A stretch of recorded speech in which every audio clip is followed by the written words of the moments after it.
Hello दोस्तों, स्वागत है आपका आपके अपने यूट्यूब चैनल टारगेट 360 विद आशीष में। दोस्तों, हम क्लास 12th के लिए केमिस्ट्री में अगली वीडियो लेके आए हैं, जिसमें हम चैप्टर नंबर 3 विद्युत रसायन में अगला टॉपिक करेंगे, विद्युत रासायनिक श्रेणी और उसके अनुप्रयोग। इस पर हम प्रश्न करेंगे, इसको लिखेंगे और समझेंगे, है ना। इसलिए आप लोग वीडियो के अंत तक बने रहेंगे और वीडियो को पूरा देखेंगे। और एक से भी हमारा काम चल सकता है। तो इसको ना लिखना चाहो तो नहीं भी लिख सकते हैं ना। ठीक है। आधी बात समझ में यहीं पे हमारा आंसर कंप्लीट हो जाएगा। ठीक है, स्क्रीन शॉट करेंगे फिर हम आगे अगले प्रश्न पे चलेंगे। चलो,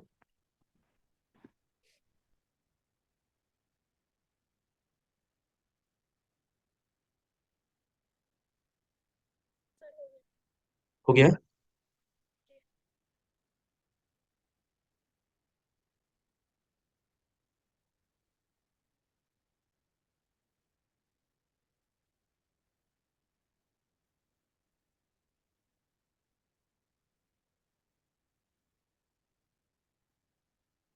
तो अगला जो प्रश्न है हमारे पास, विद्युत रासायनिक श्रेणी क्या होती है ना। तो विद्युत रासायनिक श्रेणी से पहले अगर हम एक चीज समझ लें कि माना हमारे पास कोई एक बीकर है ना, रासायनिक सेल का, और हमने उसमें एक इलेक्ट्रोड बनाया। ठीक है। अब ये इलेक्ट्रॉन मान ये हो सकता है ये एनोड हो सकता है ये कैथोड हो। अगर ये एनोड है तो ये कोई धातु मान लेते हैं, धातु जैसे हमारे पास जिंक है ना, और ये उसका एक विलियन है। तो ये Zn हो गया, ये ZnSO4 हो गया। तो एनोड पर क्या होता है, जो हमारे पास जिंक होता है वो अपने दो इलेक्ट्रॉन दान कर लेता है और क्या बना लेता है, Zn2 प्लस, है ना, जो विलियन में उपस्थित हो जाता है। ऐसा करने से क्या होता है, इन दोनों के जो हमारे पास धातु है और उसके विलियन है उनके बीच में जो विभव है ना, उसमें अंतर आ जाता है ना? या हम ये कह सकते हैं इन दोनों के बीच में एक विभवांतर स्थापित हो जाता है, और इस विभवांतर को हम कहते हैं इलेक्ट्रोड विभव। ठीक है। इसको हम क्या कहते हैं, इलेक्ट्रोड विभव। और एक विशेष परिस्थिति में इसी इलेक्ट्रोड विभव जहां पर हम क्या करते हैं, ताप क्या ले लेते हैं, 25 डिग्री सेल्सियस, है ना, दाब यानी प्रेशर क्या ले लेते हैं, 1 atm, है ना, और जो सांद्रता है हमारे पास विलियन की वो हम एक मोल ले लेते, एक मोलर ले लेते हैं। तब हम उस इलेक्ट्रोड विभव को क्या कह लेते हैं, मानक इलेक्ट्रोड विभव, है ना। अब हम ये कहते हैं कि अगर हम मानक इलेक्ट्रोड विभव को घटते या बढ़ते हुए क्रम में लगाए ना।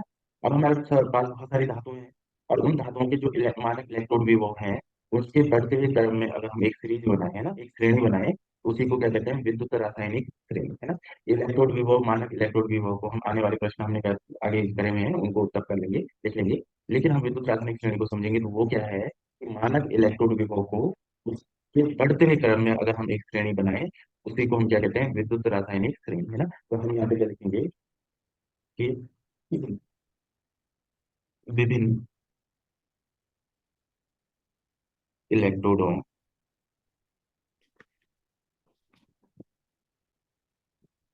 विभिन्न धातुओं, धातु के लिख सकते हैं, विभिन्न धातु के इलेक्ट्रोडों के मानक इलेक्ट्रोड विभव के बढ़ते हुए क्रम में, बढ़ते हुए बढ़ते हुए क्रम में रखने पर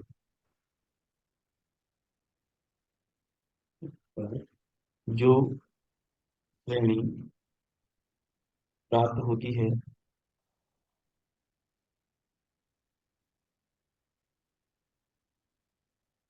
उसे विद्युत रासायनिक श्रेणी कहते हैं। ठीक है।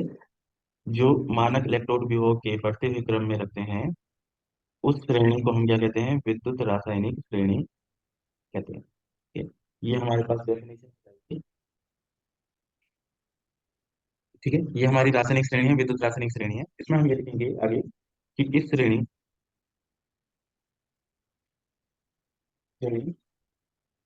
में सभी धातु सभी धातुएं सक्रियता के घटते हुए क्रम में, हुए क्रम में है। ठीक है। तो ये विद्युत रासायनिक श्रेणी का क्या हो गया, डेफिनेशन हो गया, है ना। अब इसमें हमें क्या करना होता है कि विद्युत रासायनिक श्रेणी को थोड़ा सा लिखना होता है कि विद्युत रासायनिक श्रेणी क्या है। ठीक है। तो वो विद्युत रासायनिक श्रेणी क्या वो करनी है, थोड़ी सी याद करनी है आप लोगों को, क्योंकि है ना, बिना याद करे काम नहीं चलेगा। और बड़ी भी है तो सारी याद नहीं करनी है, बस थोड़ा सा याद करनी है।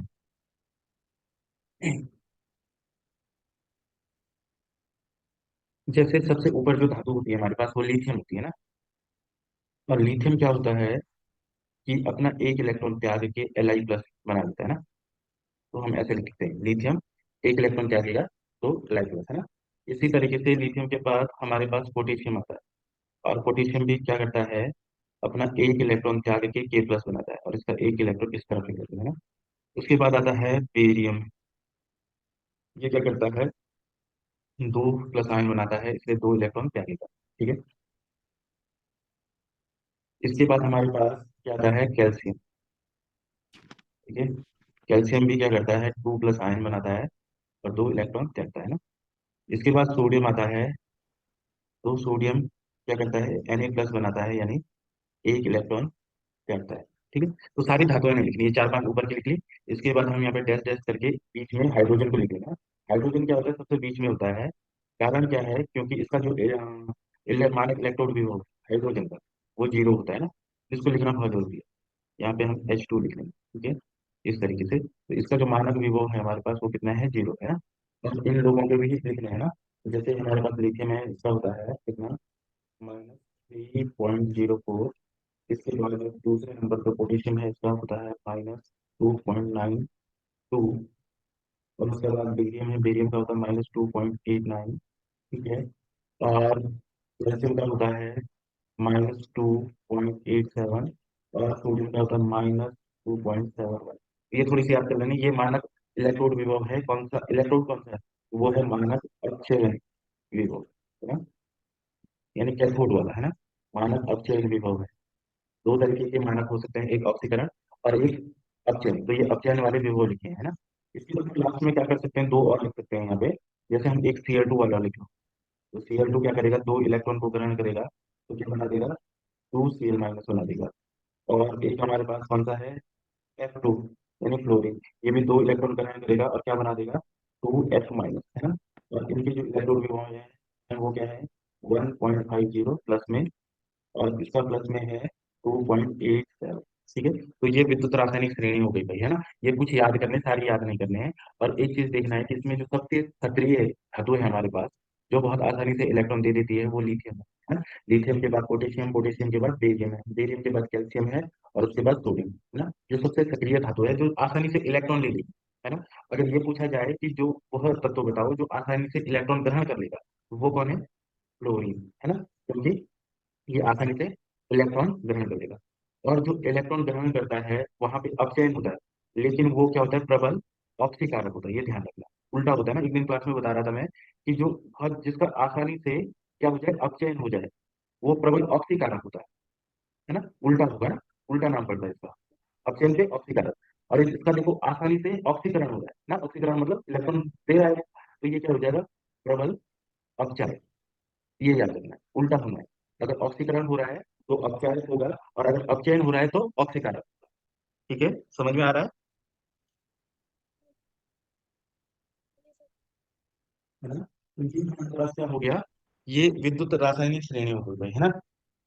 अब हमें लिखना है विद्युत के प्रमुख अनुप्रयोग, है ना। तो प्रमुख अनुप्रयोग क्या है विद्युत रासायनिक श्रेणी के, वो हम लिखेंगे। लेकिन सबसे पहले इसको क्या करना है, तुम लोगों को, तुम्हें स्क्रीनशॉट करना है ना। ठीक है।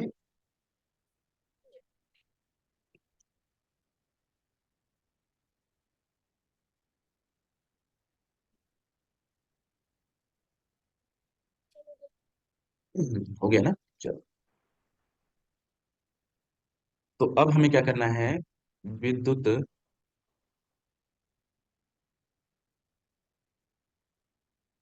रासायनिक श्रेणी के अनुप्रयोग, ये पहला अनुप्रयोग लिखेंगे, धातुओं के धन विद्युतीय लक्षण। धातुओं के धन विद्युतीय लक्षण, ठीक है। अब देखो, हमने श्रेणी देखी ऊपर से नीचे की ओर इस तरीके से। यहाँ पे हमारे पास लिथियम था, लिथियम के बाद हमारे पास पोटेशियम था, पोटेशियम के बाद बेरियम था, बेरियम के बाद कैल्शियम था, कैल्शियम के बाद सोडियम था, इस तरीके से था। यहाँ पे बीच में कहीं पे हाइड्रोजन था, और सबसे लास्ट में हमने क्लोरीन और फ्लोरीन देखा, इस तरीके से याद करें। अब देखो, जो ऊपर से नीचे आने पर हम देखेंगे, तो सबसे आसानी से इलेक्ट्रॉन कौन दे रहा है? लिथियम। तो जो सबसे ज्यादा आसानी से इलेक्ट्रॉन दे रहा है, उसके बाद जो धन विद्युतीय लक्षण होगा वो सबसे ज्यादा होगा। ऊपर से नीचे आने पर हम देख रहे हैं कि वो इलेक्ट्रॉन देने की जो प्रवृत्ति है वो घट रही है, क्योंकि यहाँ पे क्लोरीन पे कौन से उससे देने की प्रवृत्ति हो रही है ना, इलेक्ट्रॉन ग्रहण करने की प्रवृत्ति आ रही है। तो हम ये कहेंगे कि ऊपर से नीचे आने पर जो धन विद्युतीय लक्षण है धातुओं का, है ना, वो क्या हो रहा है? घट रहा है ना। क्या हो रहा है? घट रहा है। तो हम ये लिख सकते हैं कि, है ना, और यहाँ पे देखो जो मानक अपचयन विभव है वो क्या है? माइनस में है ना। और धीरे धीरे हमने यहाँ पे देखा वो किस में आ रहा है? प्लस में। तो हम ये कह सकते हैं कि धातुओं का मानक अपचयन विभव जितना अधिक ऋणात्मक होगा होगा उसमें धन विद्युतीय लक्षण उतना अधिक होगा, है ना। ठीक है। मतलब अगर मानक अपचयन विभव का मान जितना अधिक ऋणात्मक होगा, ये ध्यान रखना है यहाँ पे। क्यों? लिथियम सबसे ज्यादा धन विद्युतीय है। क्यों है? क्योंकि इसका जो मानक अपचयन विभव है वो -3 के आसपास है कुछ, है ना। 3.0 है ना, 0.04 है ना, 3.04 माइनस में है। उसके बाद अगर हम पोटेशियम देखें तो पोटेशियम है -2.9। किसका ज्यादा है? लिथियम का। तो किसमें ज्यादा धन विद्युतीय विद्युतीय लक्षण है? लिथियम में। तो हम उदाहरण में यहाँ पे लिख सकते हैं ऐसे, है ना। उदाहरण में क्या लिखेंगे? हम लिख लेंगे लिथियम और पोटेशियम, इसका ई नॉट किसका ज्यादा है? मानक अपचयन विभव किसका ज्यादा है? इसका ना, -3.04 इसका ज्यादा है। और इसका कितना है? -2.92। ज्यादा किसका है? लिथियम का। तो धन विद्युतीय लक्षण किसका होगा ज्यादा? धन विद्युतीय लक्षण किसका ज्यादा होगा? लिथियम का ज्यादा होगा। किससे ज्यादा होगा? पोटेशियम से ज्यादा। ठीक है, बात समझ में आ रही है ना। तो मानक अपचयन विभव जितना अधिक ऋणात्मक होगा, उसमें जो धन विद्युतीय लक्षण होगा वो क्या होगा? ज्यादा होगा, है ना। ठीक है, समझ में आया? है ना। तो इसको क्या कर लेंगे? स्क्रीनशॉट कर लेंगे। तो ये हमारे पास पहला लक्षण हो जाएगा, धन विद्युतीय लक्षण, है ना, धातुओं का। स्क्रीनशॉट कर लेंगे इसको।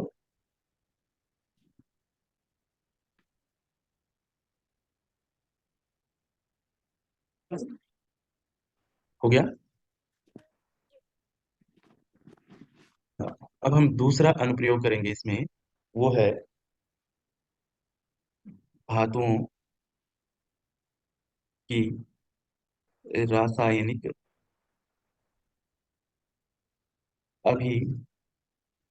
अभिक्रियाशीलता।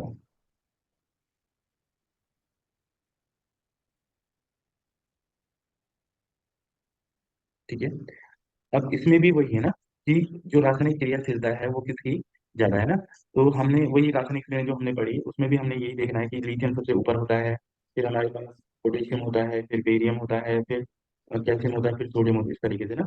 ऊपर से नीचे आने पर जो रासायनिक अभिक्रियाशीलता है वो घटती है। क्यों घटती है?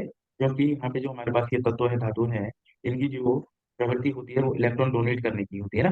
तो कौन आसानी से इलेक्ट्रॉन डोनेट कर सकेगा? जिसका अपचयन विभव ज्यादा ऋणात्मक होगा। और अगर वो आसानी से इलेक्ट्रॉन डोनेट कर सकेगा, त्याग सकेगा, तो वो उतना ही क्या होगा? रासायनिक अभिक्रियाशील होगा, है ना। तो हम यहाँ पर भी यही लिखेंगे कि धातुओं का मानक अपचयन विभव जितना अधिक ऋणात्मक होगा वह उतना ही अधिक रासायनिक अभिक्रियाशील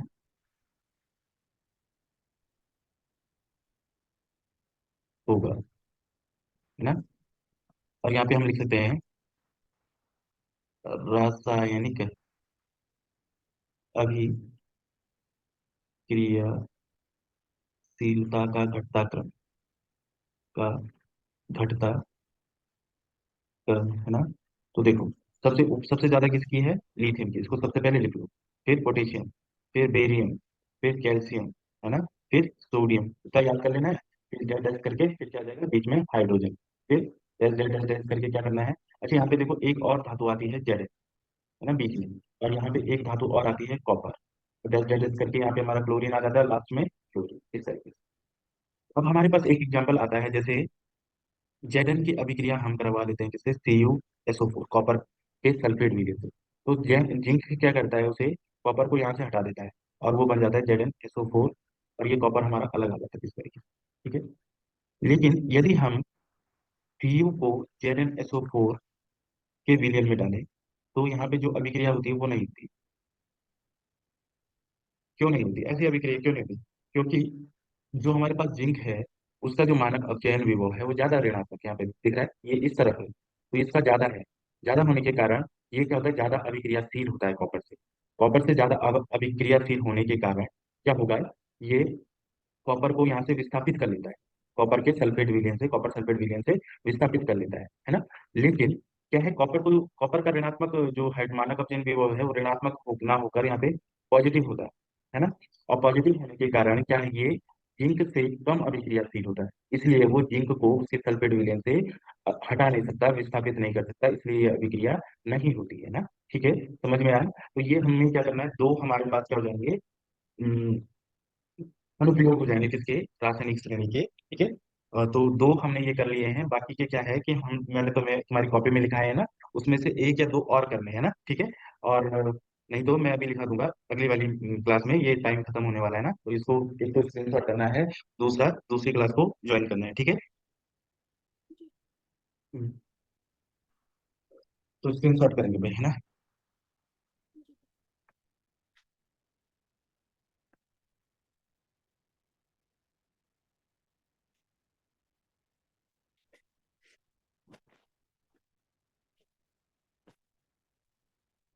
हो गया, हो गया, ठीक है।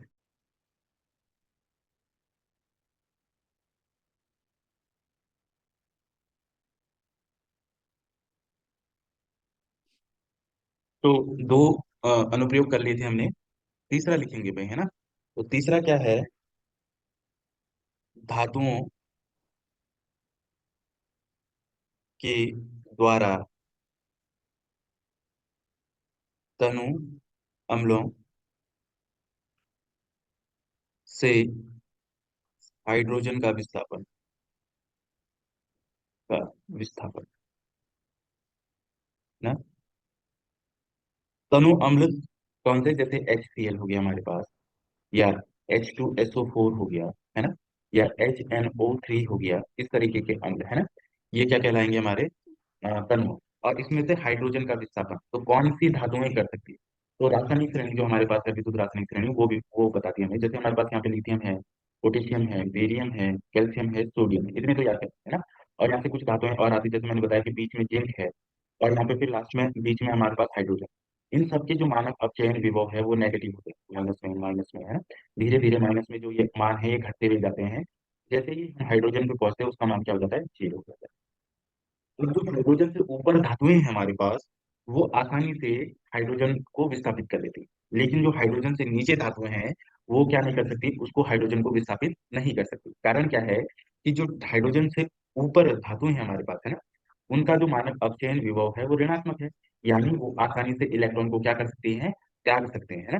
तो जिनका भी मानक अपचयन विभव ऋणात्मक होता है, वो क्या कर सकते हैं, आसानी से हाइड्रोजन को विस्थापित कर सकते हैं, ठीक है। तो ये लाइन याद करनी है हमको, हमें लिखना है, जिन धातुओं का, जिन धातुओं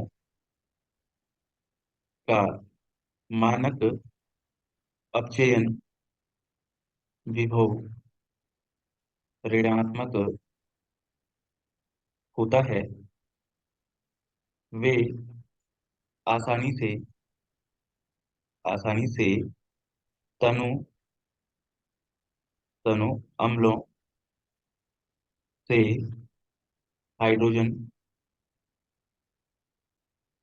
को विस्थापित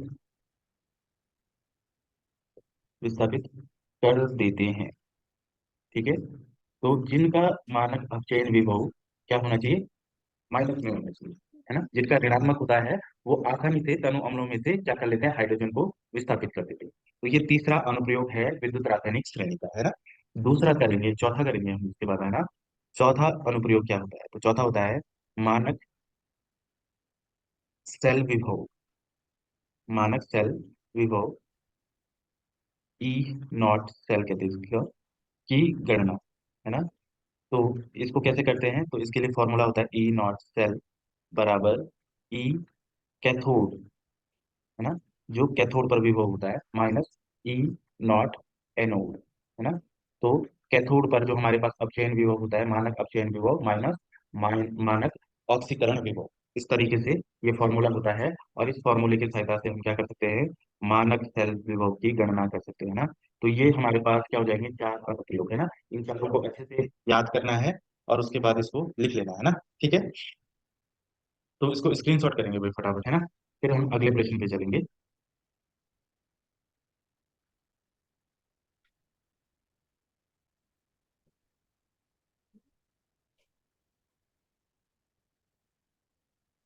जी सर हो गया। हो गया, जी। चलो अगले प्रश्न। हाँ, अब जो अगला प्रश्न है हमारे पास वो आ गया ई सेल ज्ञात करने का, है ना, ईएमएफ